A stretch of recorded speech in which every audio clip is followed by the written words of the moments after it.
یہ محنت اسی لیے ہے کہ اپنی ذاتی زندگی بناؤ. یہ گشتوں میں جمع ہونا، بیان میں جمع ہونا، پن کو سامنے آنا، بڑے بڑے، یہ سب اسی لیے ہے.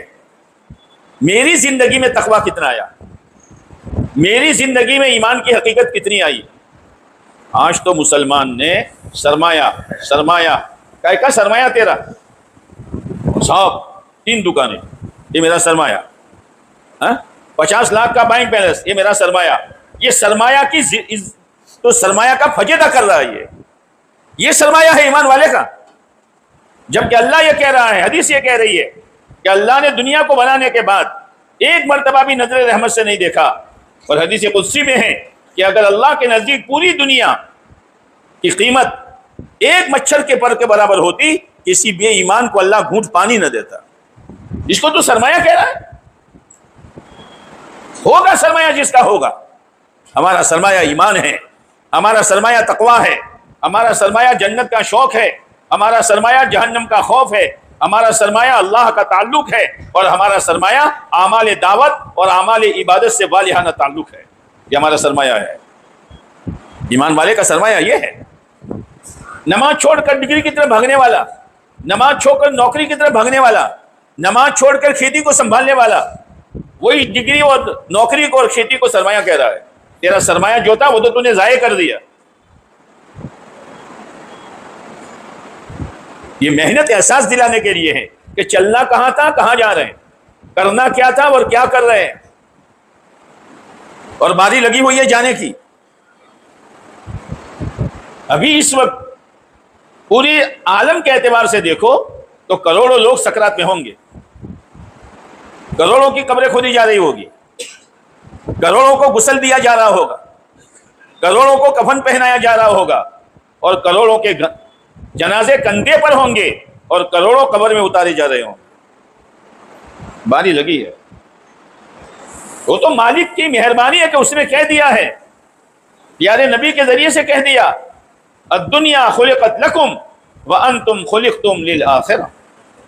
عجیب، دنیا تمہارے لیے ہے، وہ تو آئے گی، لیکن تم آخرت کے لیے ہو. اپنی آخرت بناؤ، اپنی آخرت بناؤ.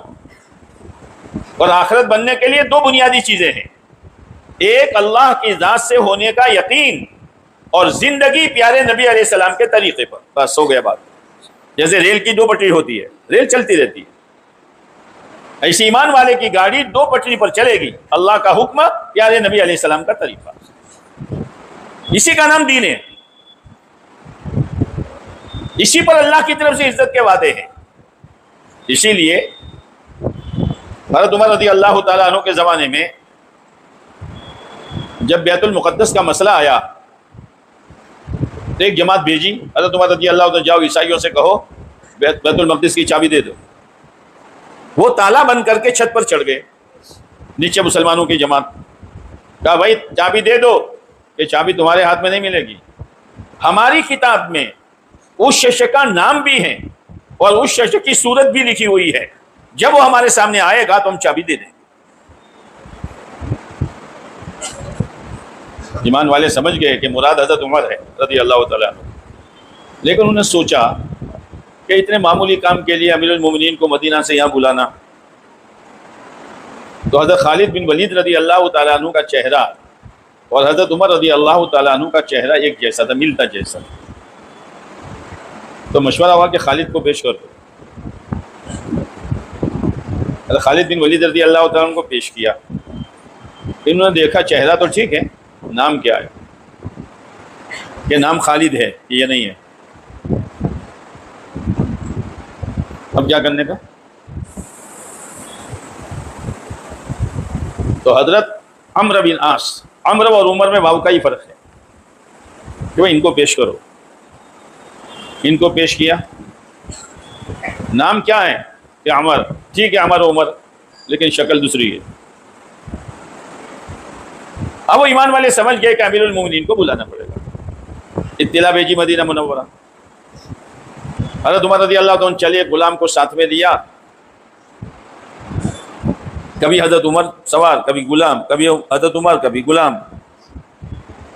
جب بیت المقدس قریب آیا تو غلام کے بیٹھنے کی باری تھی اور حضرت عمر رضی اللہ تعالیٰ عنہ کے لگام پکڑ کر چلنے کی باری تھی.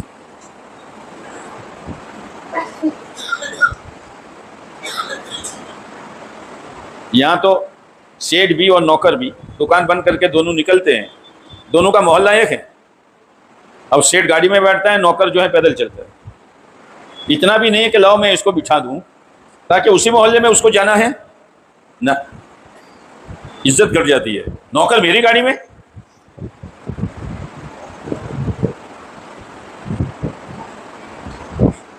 اب بیچ میں کیچڑ تھا تو حضرت عمر رضی اللہ تعالیٰ عنہ نے چمڑے کے موزے پہنے تھے وہ اتار دیے, ایک موزہ یہاں ایک موزہ یہاں. ایک ہاتھ میں اونٹ کے لگام غلام بیٹھے ہوئے ہیں اور ایک ہاتھ سے تہبند سنبھالے ہوئے ہیں تاکہ کیچڑ نہ لگ جائیں. کون ہے؟ امیر المومنین ہے. شیطان دیکھتا تھا تو گلی بدل دیتا تھا, اللہ نے وہ رعب دیا تھا.